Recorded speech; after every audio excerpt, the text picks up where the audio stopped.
الحمد لله الحمد لله الحمد لله الحمد لله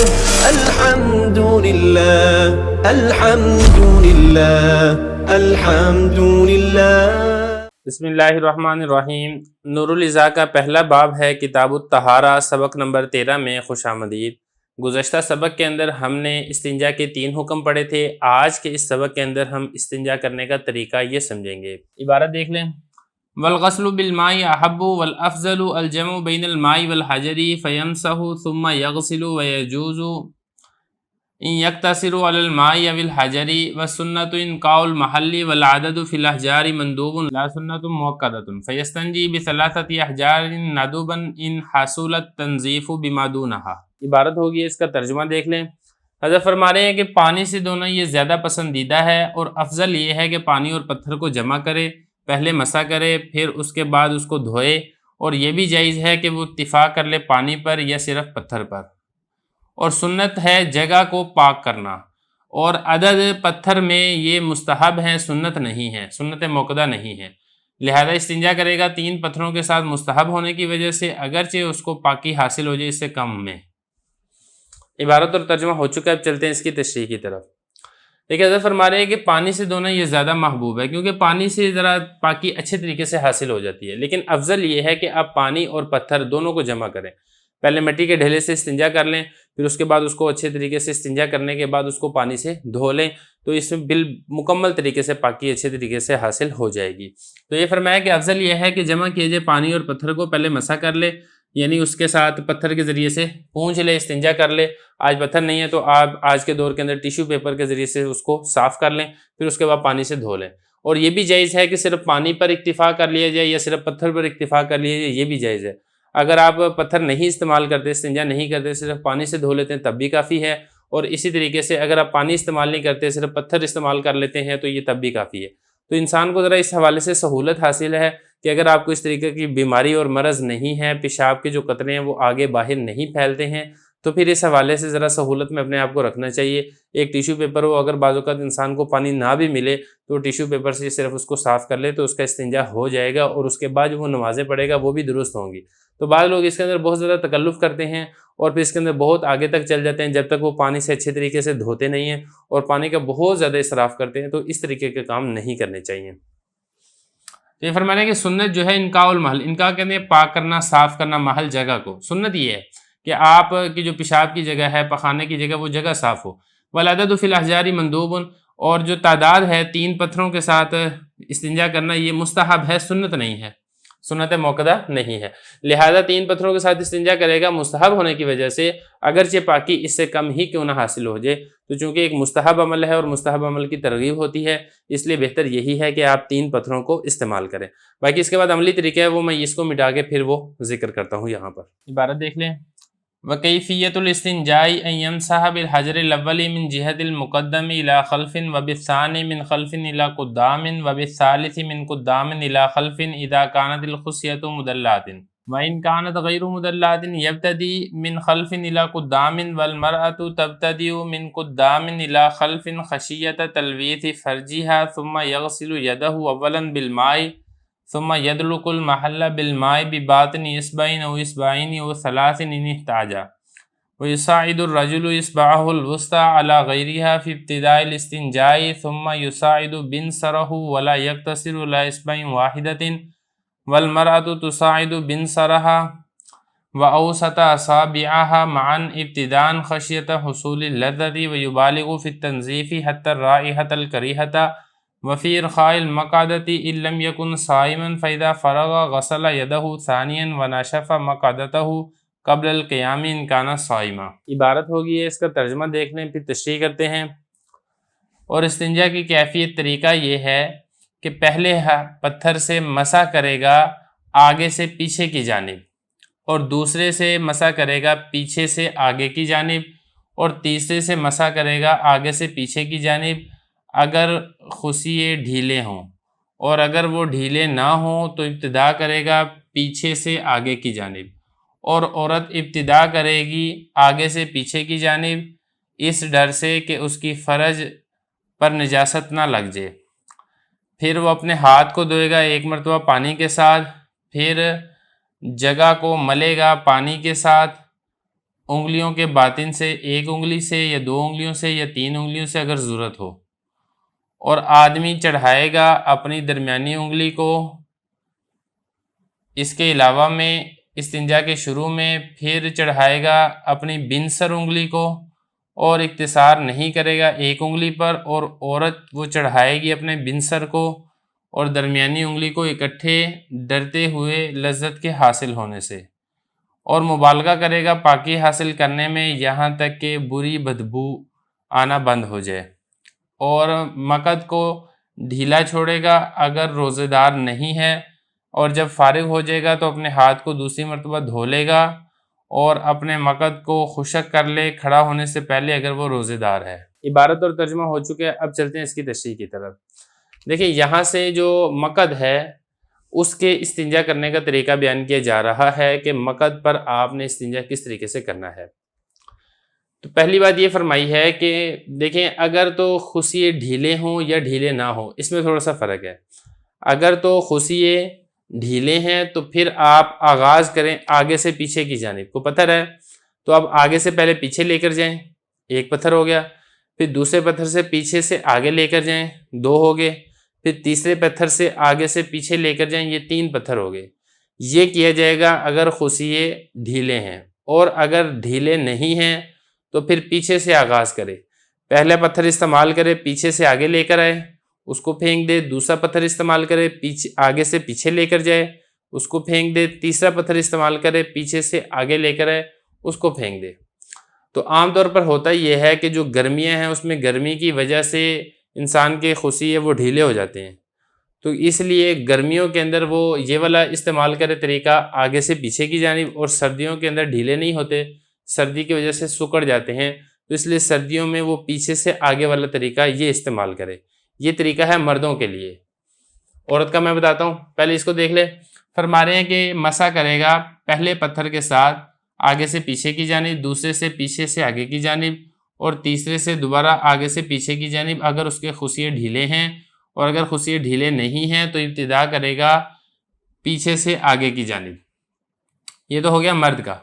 اچھا لیکن جو عورت ہے، عورت نے تینوں صورتوں کے اندر آگے سے پیچھے کی جانب اپنے مقد یعنی پخانے کو صاف کرنا ہے۔ عورت ایسا نہیں کرے گی کہ وہ پیچھے سے آگے کی جانب لے کر آئے، اس لیے کہ جیسا کہ آپ کو معلوم ہے کہ عورت کی فرج اور عورت کی دبر وہ دونوں ساتھ ساتھ ہوتی ہیں، زیادہ فاصلہ نہیں ہوتا ہے، تو اگر وہ پیچھے سے استعمال کر کے آگے لے کر آئے گی تو اس میں یہ ڈر ہے کہ جو پخانہ ہے وہ اس کی فرج پر لگ جائے گا۔ تو فرج کو پخانے سے بچانے کے لیے یہ کہا کہ جو عورت استنجا کرے گی، اپنا پخانہ صاف کرے گی، پتھر کے ذریعے سے مسح کرے گی، وہ آگے سے پیچھے لے کر جائے، وہ پیچھے سے آگے نہ لے کر آئے۔ وہ تینوں کے تینوں جو استنجا کیے جائے گا 3 پتھروں کے ساتھ، یہ 3 ٹیشو پیپر ہیں، تو ان تینوں کے اندر وہ یہی والا طریقہ اختیار کرے گی کہ آگے سے پیچھے لے کر جائے، پھر پھینک دے، پھر آگے سے پیچھے لے کر جائے، پھینک دے، پھر آگے سے پیچھے لے کر جائے اور پھینک دے۔ یہ فرمایا کہ عورت ابتدا کرے گی آگے سے پیچھے کی جانب اس ڈر سے کہ تلویث ملوث نہ ہو جائے اس کی فرج پخانے کے ساتھ، اس کے فرج پر ناپاکی نہ لگ جائے۔ اس طریقے سے آپ نے استنجا کر لینا ہے پتھر کے ساتھ۔ اب استنجا ہو گیا، اب اس کے بعد آگے فرمایا کہ اپنے ہاتھ کو پہلے پانی سے دھو لے، کیونکہ اس میں یہ ہوگا نا کہ جب آپ استنجا کریں گے پتھر کے ذریعے سے یا اسی طریقے سے ٹیشو پیپر کے ذریعے سے، تو اس میں پاسبلٹی ہے اس چیز کی کہ آپ کے ہاتھ پر بھی کو ناپاکی نہ لگ گئی ہو، تو اس لیے آپ پہلے اس کے بعد یہ کریں، استنجا کرنے کے بعد جو فرج ہے اس کو یا اسی طریقے سے دوبر ہے اس کو پانی سے دھونے سے پہلے آپ اپنے ہاتھ کو پہلے دھو لیں۔ ہاتھ کو دھونے کے بعد پھر آپ اپنے ہاتھ استعمال کرتے ہوئے پانی سے اپنے مقد کو رگڑیں اور اس کو اچھے طریقے سے صاف کریں۔ وہ صاف کرنے کا کیا طریقہ ہے، پانی استعمال کرنے کا، وہ حضرت آگے بتا رہے ہیں۔ یہ فرمایا کہ اس کے بعد پہلے اپنے ہاتھ کو پانی سے دھو لے، پھر یدلق المحلہ بالماء بباطن اصبعین و اصبعین و ثلاث ان احتاج، پھر وہ محل یعنی مقد کو پانی کے ذریعے سے یدلق ملے، اچھے طریقے سے مل کر صاف کرے، بباطن اصبعین، ایک انگلی کے اندر کے حصے سے۔ دیکھیں انگلی ہے نا، یہ انسان کی انگلی، یہ اس کا ظاہر ہے، اور یہ والا جو حصہ ہے یہ باطن ہے۔ تو جب پانی کے ذریعے سے آپ نے اپنی جگہ کو صاف کرنا ہے تو آپ نے اندر والے حصے سے صاف کرنا ہے، اس والے حصے سے صاف نہیں کرنا، اور یہ ممکن بھی نہیں ہے۔ تو یہ فرمایا کہ جو انگلی ایک انگلی کے اندر والے حصے سے صاف کر لے، 2 انگلیوں کے اندر والے حصے سے صاف کر لے، اور اگر وہ دیکھتا ہے کہ جو اس کا پخانہ ہے وہ گیلا ہے، خشک نہیں ہے، وہ پھیلا ہوا ہے، 1-2 انگلیوں سے کام نہیں چلے گا، تو اگر تیسری انگلی کی ضرورت ہے تو تیسری انگلی بھی استعمال کر لے۔ مقصد ہے کہ پاکی اچھے طریقے سے حاصل کرے، یہ تیسری انگلی بھی استعمال کر لے ان احتاج، اگر اس کو ضرورت ہو۔ وَيُسَاعِدُ الرَّجُلُ إِصْبَعَهُ الْوُسْطَىٰ عَلَىٰ غَيْرِهَا فِي ابْتِدَاءِ الِاسْتِنْجَاءِ۔ اگلا مسئلہ آپ یہ سمجھیں کہ یہ جو ہاتھ کی انگلیاں ہیں ان کے عربی کے اندر ایک مقرر اور مخصوص نام ہے، وہ آپ پہلے نام سمجھ لیں، پھر آپ کو مسئلہ اچھے طریقے سے سمجھ آئے گا۔ سب سے پہلے بات کر لیتے ہیں انگوٹھے کی۔ انگوٹھے کو عربی میں کہا جاتا ہے ابہام، اور اس کے بعد جو پہلی انگلی ہے اس انگلی کو کہا جاتا ہے مسبحہ بھی کہا جاتا ہے، اور اس انگلی کو سبابہ بھی کہا جاتا ہے، کیونکہ تسبیح کرنے میں یہ والی انگلی استعمال ہوتی ہے۔ ابہام ہو گیا، سبابہ ہو گیا۔ تیسرے نمبر پہ یہ جو درمیان والی انگلی ہے اس انگلی کو وسطیٰ کہا جاتا ہے۔ 3 ہو گئے۔ چوتھے نمبر پر ہے بنسر، اور 5ویں نمبر پر ہے خنسر۔ اس انگلی کو بنسر کہا جاتا ہے اور اس انگلی کو خنسر کہا جاتا ہے۔ یہ 5 انگلیوں کے آپ نے نام سمجھ لی ہیں۔ اب آپ کو بتا رہے ہیں کہ جب آپ نے پانی سے استنجا کرنا ہے تو آپ نے ان انگلیوں میں سے کون سی انگلی استعمال کرنی ہے۔ فرمایا کہ جو مرد ہے وہ سب سے پہلے اپنی درمیانی انگلی کو چڑھائے گا اس کے علاوہ میں استنجا کے شروع میں، یعنی آپ نے جو پتھر سے استنجا کرنا تھا وہ آپ نے کر لیا، اب آپ پانی سے استنجا کر رہے ہیں تو سب سے پہلے جو وسطیٰ یعنی جو درمیان والی انگلی بڑی انگلی ہے اس سے آپ استنجا کرنا شروع کریں۔ ثم یساعد بنسرہ، پھر اس کے بعد یہ بنسر استعمال کریں، یعنی پہلے یہ والی انگلی پھر اس کے بعد بنسر، یہ والی انگلی استعمال کر کے آپ اچھے طریقے سے جو پخانہ ہے اس کو صاف کریں۔ وَلَا يَقْتَصِرُ عَلَىٰ إِصْبَعٍ وَاحِدَةٍ، اور ایک انگلی پر اکتفا نہ کریں کہ آپ کہیں کہ میں صرف وسطیٰ سے پخانہ صاف کر لوں یا میں صرف بنسر سے پخانہ صاف کر لوں، ایسے نہ کریں، کیونکہ اس صورت میں وہ صاف نہیں ہوگا، اور صاف نہیں ہوگا تو پاکی حاصل نہیں ہوگی۔ تو یہ فرمایا کہ ایک انگلی پر اکتفا نہ کریں، 2 انگلیاں استعمال کریں، اور ضرورت پڑے تو تیسری انگلی، یہ جو پہلی انگلی ہے یہ بھی آپ استعمال کر سکتے ہیں۔ اور عورت کیا کرے گی؟ وَالْمَرْأَةُ تُسَاعِدُ بِنْسَرَهَا وَأَوْسَطَ أَصَابِعِهَا مَعًا، عورت اپنی بنسر کو اور درمیانی انگلی کو اکٹھے استعمال کرے گی۔ اگلا مسئلہ دیکھیں، جو عورت ہے، عورت یہ درمیانی انگلی اور یہ بنسر، ان دونوں کو اکٹھے استعمال کر کے وہ پھر اپنا پخانہ صاف کرے گی۔ وہ عورت صرف اور صرف ایک انگلی کو استعمال نہیں کرے گی، کہ وہ یہ نہیں کرے گی کہ صرف اور صرف یہ درمیانی انگلی کو استعمال کر لے یا صرف اور صرف بنسر کو استعمال کر لے، کیونکہ جیسا کہ میں نے آپ کو پہلے بتایا تھا کہ عورت کی قبل اور دبر، پیشاب کا راستہ اور پخانے کا راستہ دونوں ساتھ ساتھ ہوتے ہیں، تو اگر ایک انگلی کو استعمال کرے گی اور دوسری انگلی کو پخانہ صاف کرنے میں استعمال نہیں کرے گی تو عین ممکن ہے کہ وہ انگلی آگے اس کی فرج میں لگے اور اس کو وہاں سے لذت آنی شروع ہو جائے۔ تو اس لیے اپنے آپ کو اس حرام لذت سے بچانے کے لیے ضروری ہے کہ وہ پخانے میں اپنی دونوں انگلیوں کو استعمال کرے۔ یہ فرمایا وَأَوْسَطَ وَالْمَرْأَةُ تُسَاعِدُ بِنْسَرَهَا وَأَوْسَطَ أَصَابِعِهَا مَعًا،